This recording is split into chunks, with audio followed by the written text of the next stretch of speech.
सद्गुरु कबीर के विचारों को वैसे तो सभी लोग कहीं न कहीं सुनते हैं, गाते हैं और उसकी चर्चा भी करते हैं। जो लोग सद्गुरु कबीर साहब का नाम नहीं जानते वो उनके दोहों को जानते हैं।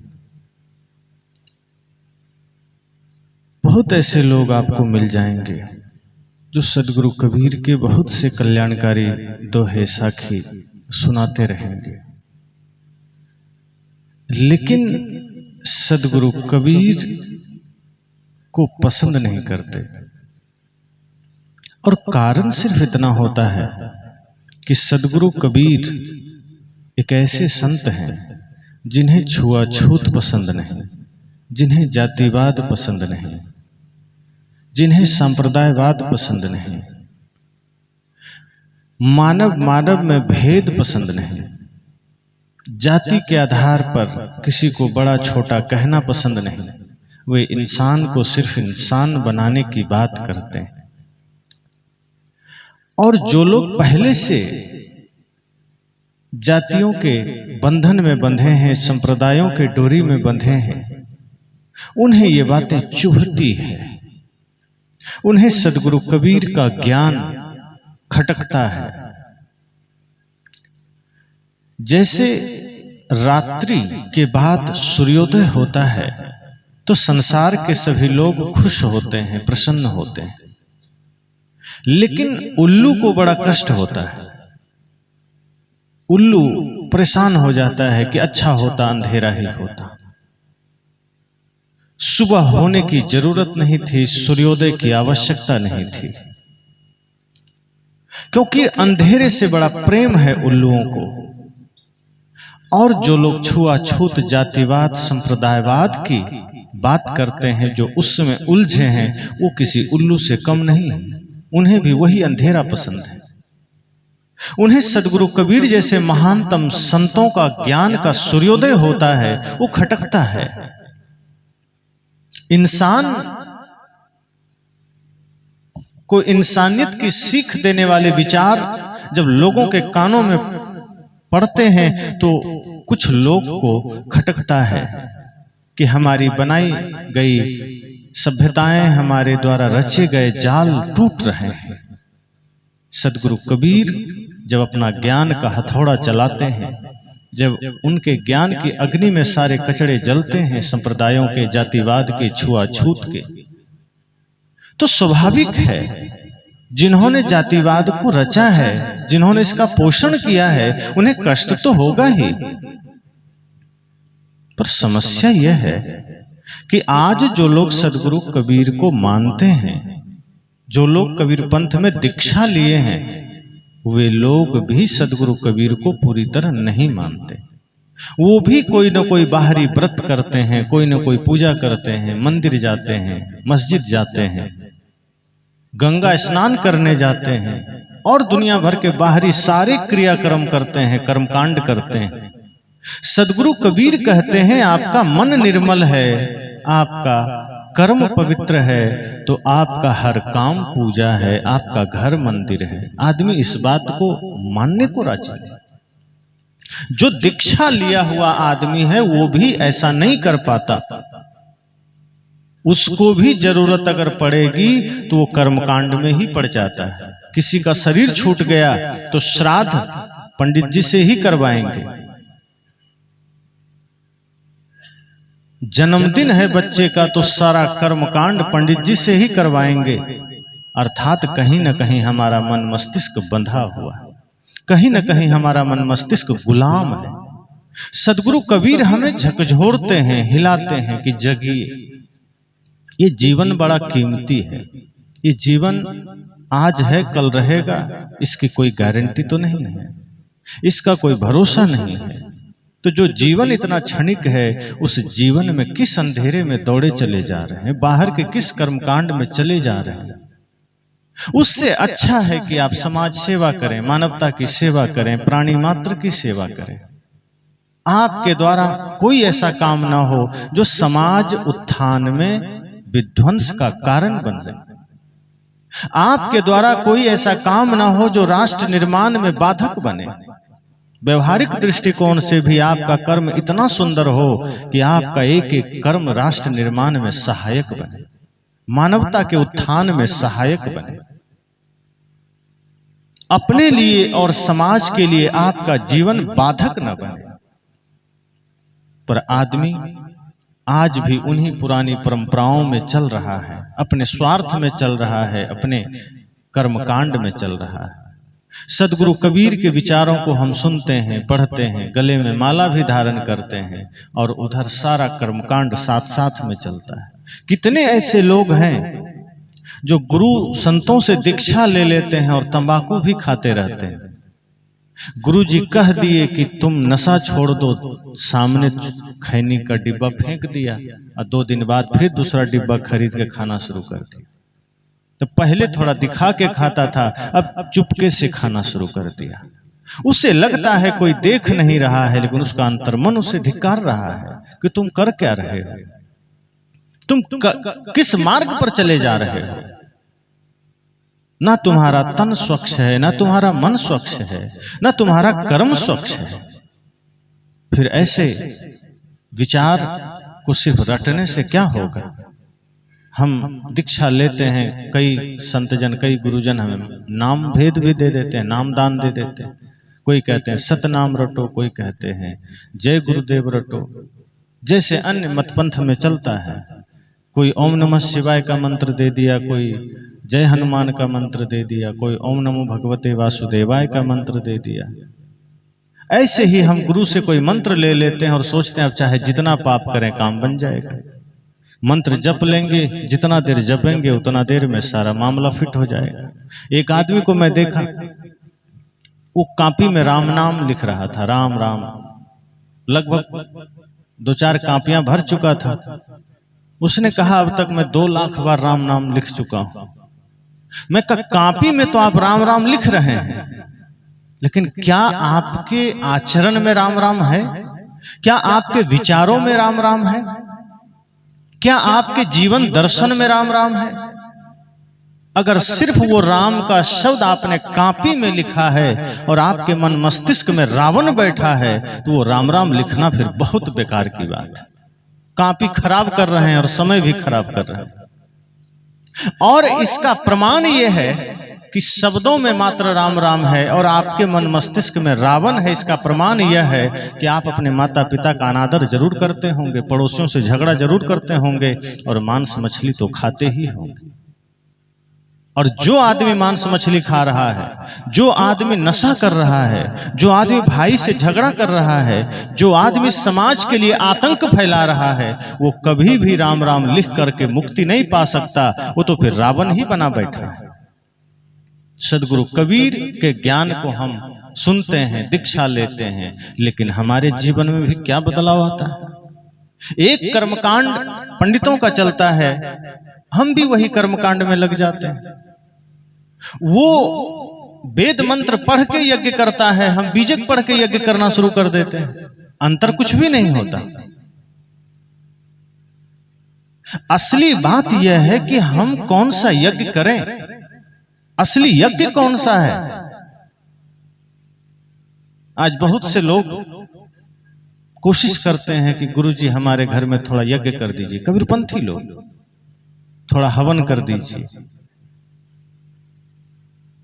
भूत आ गया है, भाई से झगड़ा चल रहा है, मुकदमा चल रहा है, थोड़ा हवन कर दीजिए सब ठीक हो जाएगा।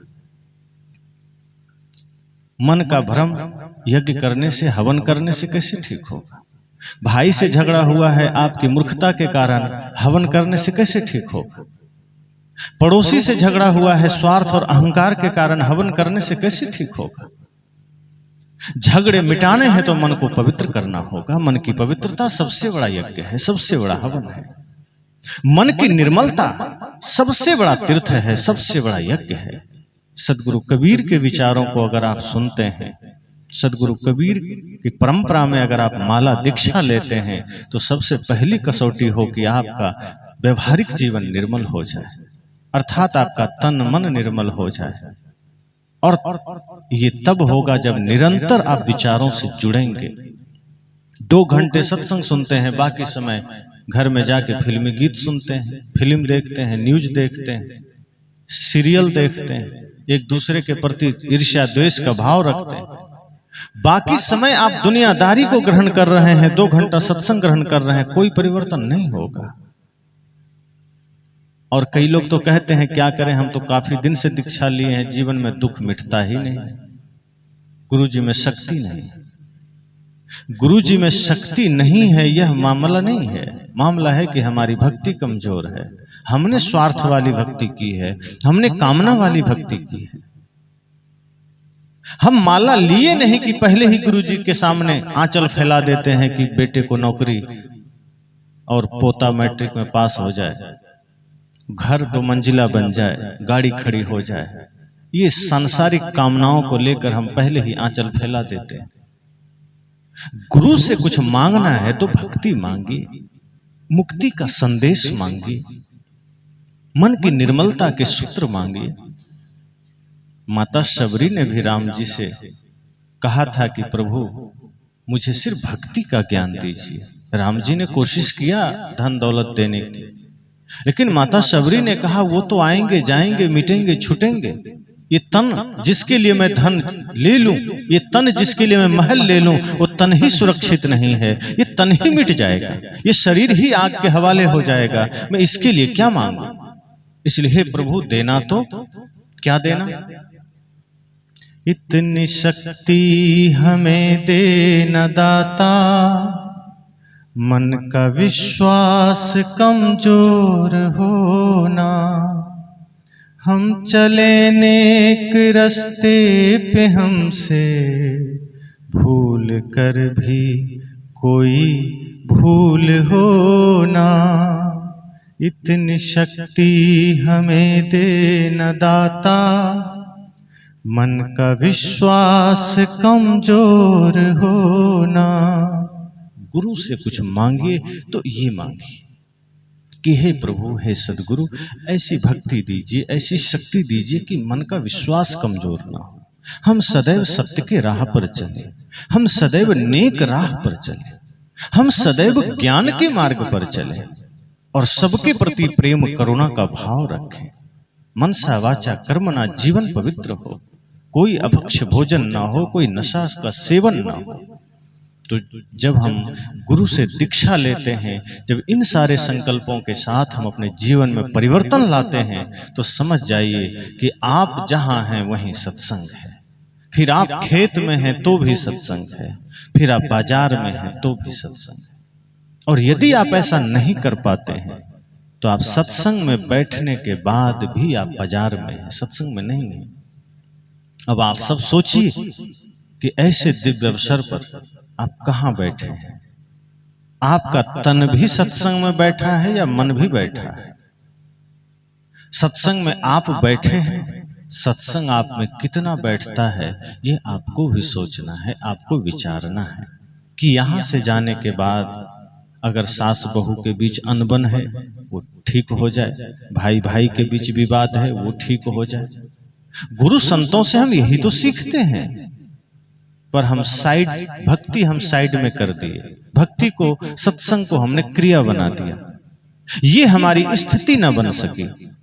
भक्ति को हमने क्रिया बना दिया कि सुबह उठ के हमको बस गुरु जी का नाम लेना है, रात में सोने से पहले नाम लेना है, बाकी समय दुनियादारी यहाँ वहां करना है। ध्यान को, सत्संग को, पूजा को हमने क्रिया बना दिया। और जैसे ही हम धर्म को, सत्संग को, पूजा को क्रिया बनाते हैं, ये बाहरी बात हो गई। सदगुरु कबीर कहते हैं कि ये तो ऐसा हो, शब्द निरंतर मनुआ राता, मलिन वासना त्यागी, उठत बैठत कबहु न छूटी, ऐसी तारी लागी। वे कहते हैं सुबह उठ के तुम ध्यान कर रहे हो, दोपहर में कर रहे हो, रात में कर रहे हो, ये एक प्रक्रिया है सीखने की। लेकिन जागृत पुरुष तो वो है जो सोते जागते उठते बैठते कभी ध्यान से अलग ही ना हो, जो 24 घंटे सावधानी में जिए। जब हम गुरु के पास दीक्षा लेते हैं तो गुरु हमें 24 घंटे जागृत रहने का ज्ञान देते हैं और हम रह नहीं पाते। उतने समय हम रह लेते हैं। अभी जितनी देर आप पंडाल में हैं थोड़ी जागृति है, घर जाएंगे वो जागृति खत्म हो जाएगी, वो जागरण मिट जाएगा, फिर आप वहां दूसरे जागरण में लग जाएंगे। और फिर यहाँ जो जिस मुख में अभी आपको भजन याद आ रहा है, घर जाने के बाद उसी मुख में गालियां आएंगी, उसमें भजन मुश्किल से आएगा। यहाँ आप भजन गुनगुना रहे हैं, घर जाएंगे फिल्मी गीत गुनगुनाएंगे। ऐसा ना हो, आप यहाँ हो तो भी, बाहर हो तो भी, घर में हो तो भी, बाजार में हो तो भी, सद्गुरु संतों का ज्ञान आपके मन मस्तिष्क में चलता रहे। जब आप अपने मन मस्तिष्क में ज्ञान को ही चिंतन में लाएंगे, अपने मन मस्तिष्क में आप सद्विचारों को ही जगह देंगे, तो निश्चय मानिए कि खुराफात कभी इस मस्तिष्क में जगह नहीं बना पाएगा। बाहर आप कितना भी मंदिर बना लीजिए, सत्संग भवन बना लीजिए, सत्संग कर लीजिए, जब तक इस हृदय के अंधेरे को आप ज्ञान के प्रकाश से मिटा न देंगे, जब तक आप अपने हृदय में भक्ति के दीप न जला देंगे, जब तक आप निस्वार्थ भाव से मानवता की सेवा के लिए संकल्पित न हो जाएंगे, आपका बाहरी कर्म सिर्फ दिखावा होगा, उसका कोई औचित्य नहीं होगा। हो सकता है आपके इस दिखावे से कोई दूसरा जाग जाए, पर आप सोए रह जाएंगे। इसलिए जागना है तो भीतर से जागिए, सबके प्रति वो भाव रखिए, सब घट मेरो साईं, जेते औरत मर्द पाने सो सब रूप तुम्हारा, सब आपका ही रूप है। इसलिए मैंने कहा कि सत्संग हम करते हैं, सदगुरु कबीर के विचार को सुनते हैं, ऐसे महान संत जिनके बारे में आप सोच भी नहीं सकते, उनकी महानता, उनके आदर्शों को हम सिर्फ थोड़ा थोड़ा स्पर्श कर पाते हैं। इसलिए मैं ये बात कह रहा हूं कि आज हमारे बीच सारी स्वतंत्रता है, पर जब वो इस धराधाम पर आए थे तो मुगलों का शासन था, पंडितों की नगरी काशी, मुगलों का शासन। और तब, और उसमें भी जहां वो पाए गए कमल पत्र के बारे में चर्चा आती है, तालाब में माता पिता का पता नहीं, किसी और ने पाला, स्कूल में दाखिला नहीं, जैसे तैसे पढ़े होंगे, और इस तरह धीरे धीरे अपने आप को किस स्तर तक वो ले गए, अपनी साधना से, अपने ज्ञान से। उनकी विशालता को हम अपने मस्तिष्क से नाप ही नहीं सकते। ऐसे महापुरुष को जब हम पढ़ते हैं, सुनते हैं, जानते हैं, फिर भी हम उसको नजरअंदाज कर देते हैं। ऐसे माहौल में उन्होंने अपनी सारी बातें डंके की चोट पर कही, बड़े ही जागरूक होकर उन्होंने अपनी सारी बातें कही, बड़े ही यथार्थ रूप में अपनी बातें कही। तो हम लोगों को कितना बढ़िया अवसर मिला है, कितना सुंदर समय मिला है, ऐसे महानतम संत के विचारों को हम वर्तमान में ऐसे महापुरुष के द्वारा हम सुनते हैं।